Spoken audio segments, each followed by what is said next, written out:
Hey, good morning, Irene.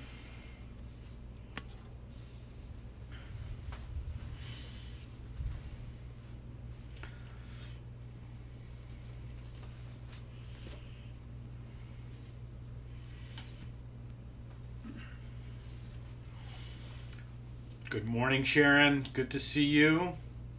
Welcome, welcome.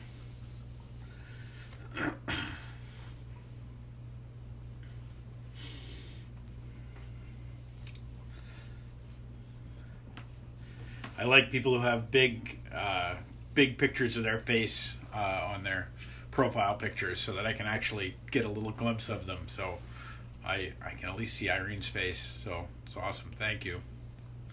Hi, Sharon. Good to see you. Good morning, Kristen. Great. It is another beautiful day out. Let us rejoice in that for sure. Like some sunlight, some goodness. That's outstanding. For sure, for sure. Welcome and good morning. Welcome, welcome.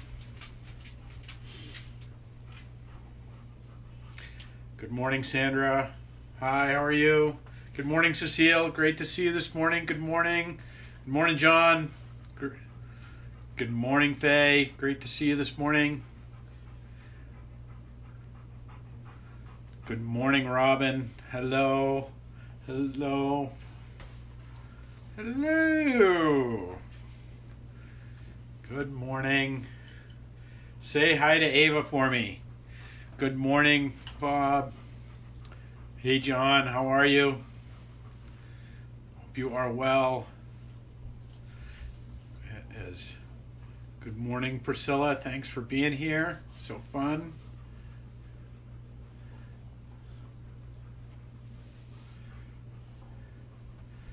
That's terrific. Good morning, Gail. Great to have you here.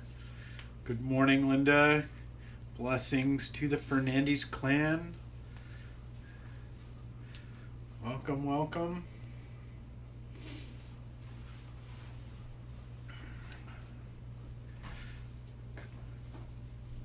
Is Sophia still playing ukulele? It is a beautiful day. That is so good. Yes, that should be all of all of our charges at some point here. Should be to go out and suck up some sunshine, get some vitamin D going, have a little bit of enjoyment in this life of regardless of all the other things going on. Go out and suck up some of that for sure. All right. Good morning, everyone. It is Tuesday, the 7th day of April, and also Holy Tuesday. Lots of online schoolwork. Oh gosh, there's just no rest. So we are beginning and continuing. Hey, good morning, Sue. Our journey through this Holy Week, through this time of Jesus' arrival into the temple and in Jerusalem, and our journey toward this. And so, the story of the movie thus far is Jesus was spending the night in Bethany last night. So Bethany is Jesus' home away from home. Good morning, Nancy. Great to see you. I hope Bob is having is well on the in the back at the PD. Good morning, Yvette. And so Jesus is back in Bethany, and here he is in Bethany, having these moments and these times where he is spending time with his great friends, Mary, Martha, and Lazarus, who he loves so much that he brought back from death. That here is this he restores, and so he's back for the next night. He and his disciples. They head out after flipping tables and destroying things. Good morning, Robin Carden. Great to see you. So and this morning, he comes back into Jerusalem. And he enters, and now remember, Jerusalem is in about 2 miles away from Bethany. And so on the trek back in, same road as they went through yesterday, they passed the same fig tree that Jesus cursed. And he points to it, and he uses it as an object lesson. And he uses it as an object lesson through this whole week about what the point of really this spiritual life is that he's pointing us towards. Is this that it is about this blossoming and bearing fruit, and the things that don't bear fruit are being cut away. And that this is kind of his object lesson throughout this week. And so he passes by the fig tree again, and he points to it, and offers his disciples a little more wisdom in that. And so then plunks himself down in the morning in the center of the temple. Now, you can imagine, hey Deb, good to see you. Hey Ashley, great to see you, have you here. That it is, that he is not particularly excited. Nobody's excited to see him at the temple. He has just taken what was the biggest bean supper in the entire Jewish calendar of the year, the biggest fundraiser, the biggest thing, and he just broke it up. And they weren't even able to take the temple guards and arrest him and drag him off because they were afraid of the crowds and they're afraid of what was going to happen to him. And so, but that morning he comes strolling back in. But the priests have been thinking about this overnight. They've been wondering, like, all right, what are we going to do if he shows back up? And how are we going to get rid of this guy? And so they set a trap for him. And they set, and as good theologians that they are, they set a theological trap. Because what they want to do is they want to be able to bring him up on charges. So this whole interchange that we find, the whole morning of Tuesday is spent with him teaching in the temple and offering some of the most famous parables that we have, some of the great and harder teachings of Jesus kind of come out of this time. But also he's doing this right, and understand there are people watching him. There's a whole array of much of the Pharisees and the Sanhedrin that are watching him, looking for one mess up theologically that will put him into the category of blasphemer, that will put him into a category where he can be brought up on charges and can be convicted. Now, I used to preach in a church, my first church, where I had a retired theology professor in one of the more storied in the congregation, and he was there every week. And it was that, for me as a new pastor, it was one of these moments of like, oh my God, I'm gonna preach to this guy. Like, it was just this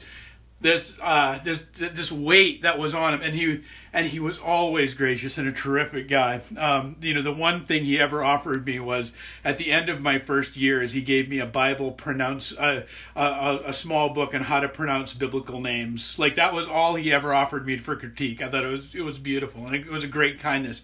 But that for me was like to be able to, here's Jesus on Holy Week, on Tuesday morning, speaking in front of the entire Jewish establishment, theologians, lawyers. I mean, you can translate Pharisee as lawyer. They are the keepers of the law. They are the ones that are looking for the things that are good, that you might say wrong. And he does this all morning long. He does this with parable after parable. And they set traps for him, and he traps them back. You can read this it starts in the 21st chapter of Matthew and kind of goes on through that. But there's all of these, and there are all these questions of authority that keep coming up, and about who should pay taxes, and about and finally, Jesus has had it. Jesus is fed up, and because he was hot yesterday, right? He flips over tables, gets the bullwhip out, and decides he's going to cleanse the house. And he comes back Tuesday morning. He's still pretty amped up. Like, these are not nice things that he's saying to the scribes after he spends this morning and I always think of it as a ministry to the Pharisees. It's kind of the last chance he's having to kind of work with the Pharisees, of not just to bring condemnation, but also to say, gang, come on. Like, there's more going on here than just collecting collecting money from people who are all over the world who come here to worship. There is a divine and good spark and love in our heart that we have to share for the world. We have the law to give people. And he's almost in these parables. You almost see him like just driving at them, trying to bring them around, even offering grace to the people who are gonna hang him in a few days. But finally, he's by midday he's had it, and he gets to this point where he says, and this is just one sample of an entire chapter. Like he goes. This is Jesus rant 101. This is like the best theological rant you have ever heard. And he goes, "But woe to you, scribes and Pharisees, you bunch of hypocrites! You lock people out of the kingdom of heaven. For you do not even go in yourselves when others are going in. You stop them. Woe to you, scribes and Pharisees, hypocrites! For you cross the sea and the land and make single convert, and you make the new convert twice as much a child of hell as yourself." And he goes on and on and on. "You Pharisees, you hypocrites! You clean the outside of the cup and the plate, but the inside is full of greed and self-indulgence. You blind Pharisees! First clean the inside of the cup, and so that the outside may also become clean."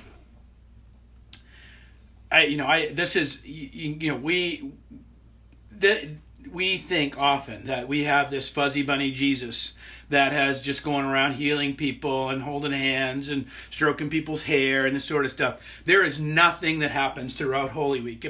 If you get anything out of this journey, understand that the Jesus of Holy Week comes with unapologetic truth to what he is walking out into this world with. He is not pulling punches on anybody. It's not that he's not offering compassion, but he is not backing down an inch from anything of this time. And this is how he spends the entire morning until all the way through midday, until finally he's just had it, and he storms out of the temple, kind of leaving the Pharisees behind, just in awe and kind of scratching their heads, still realizing that he trapped them more times than they ever managed to trap him, which was none. And so he ends up, they're still flat-footed, not knowing what they're going to do and how they're going to encounter this guy. So they end up in this, where now he ends up walking out. And when they walk out of the temple, there's the Mount of Olives. And so he goes up, and it's called the Mount because it's up higher and it looks down on the city. And he looks down on the city and he's just heartbreaks for the city. He cries over the city. He has this, "See, your house is left desolate. For I tell you, you will not see me again until you say, 'Blessed is the one who comes in the name of the Lord.'" Remember, they said that when he came in.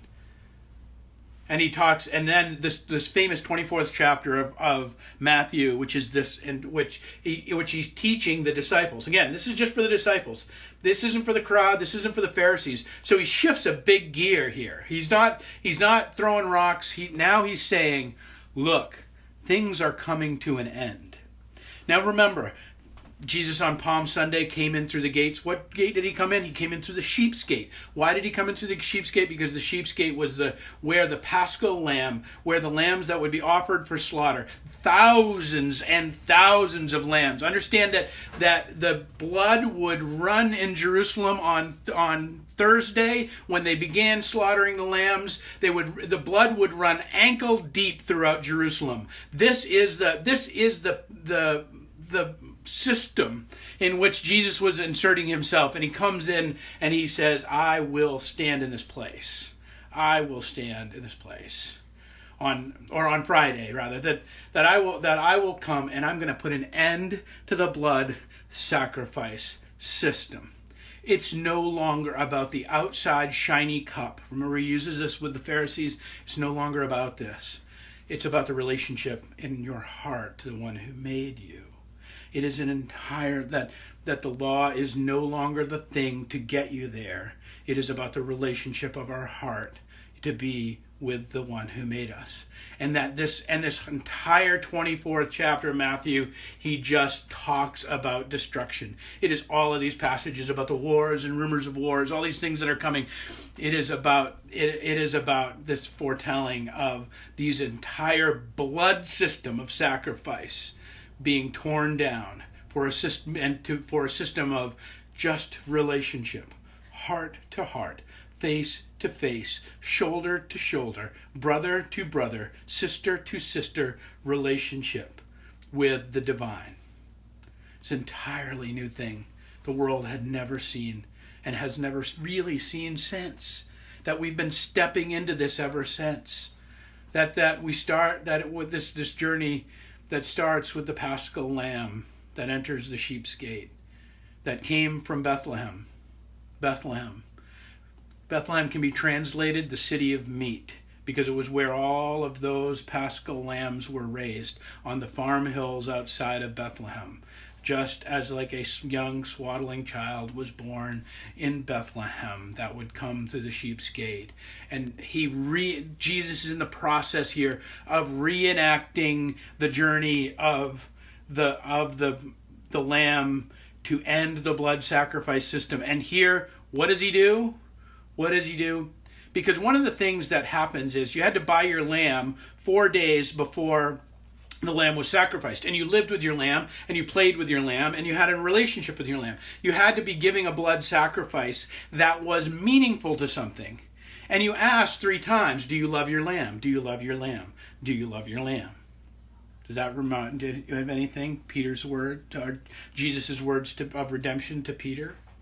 He offers them, do you love your lamb? And then at the end of the week, there is these moments in which Jesus, who has come through the sheep's gate, who has come to this place to be the Paschal Lamb, to put an end to the blood sacrifice system, to bring us into face-to-face relationship with God, to change the entire nature of how the divine works in the world and how we work with the divine, to blow apart that entire system.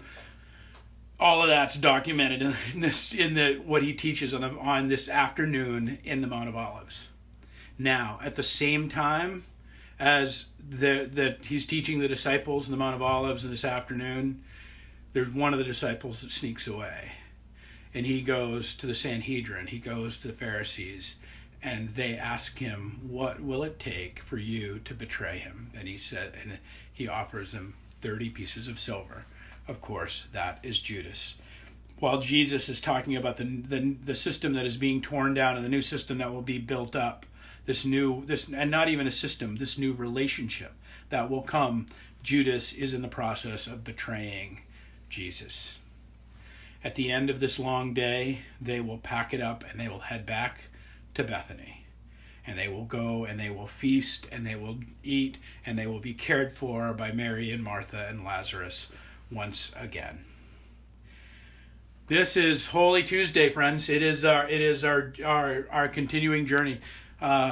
So all of that is this sense of Tuesday being the day of just unbridled truth. It is the speaking of truth. It is the speaking of what is really real in the world, because it is this tearing down and the letting go of all of the negotiating that we do with God. All of these little sacrifices that we make, all of these different ways that we think, well, I'll be good here if you let me be good there. If you let me do stuff here, I'll do stuff there. All of these things that all of that system is just found itself lacking and losing and falling apart. And Jesus is tearing it down brick by brick, stone by stone, as he talks about to the temple. So my invitation this time as so much in our life is being torn apart, being dismantled brick by brick, that we might be attentive to the new system, the new way, the new love, the new joy, the new incarnation of our life in this. What is it that you are willing to let be torn down? And what is it that new thing, this new way of being, not just with the people in your house, not just with the people in your life, not just with the people in the, here wide and far, but with your relationship with the one who made you. All right, friends, that is Tuesday. Thank you for being here. It is my hope that as we journey together, we might know one another's joys and one another loves, that we might come and we might offer each other encouragement. Again, I want to come you back to where I started weeks ago of the two things that you can do through this time. The first is every day find something to be thankful for. Find a gratitude. Find it. And be it for me, it's this weather. So many people have mentioned it, like just to be able to be in the sunshine and feel it on my face is an encouragement from the natural world. The second is find somebody else to encourage. Find somebody else to help. Find somebody else who's in worse shape than you are, or somebody who's better shape than you are. Just find somebody to encourage and continue to offer encouragement, because it is impossible to fall in a hole yourself if you are encouraging others. So those are the two things I want to continue to invite you through this Holy Week, to continue to invite you to journey with. And that this Holy Tuesday, this journey of this great confrontation between the priestly class, between the doing it the right way folks, and the folks who come to and the one who comes and loves us no matter how we do it, loves us no matter what our performance review says, but just offers us grace and peace and joy at every turn of the wheel. So come, friends, let's step into this day, and I'll hang out in the chat and catch up with people a little bit. I hope each one of you have a terrific day, and that can know the sunshine and this grace a little bit. So, all right, blessings.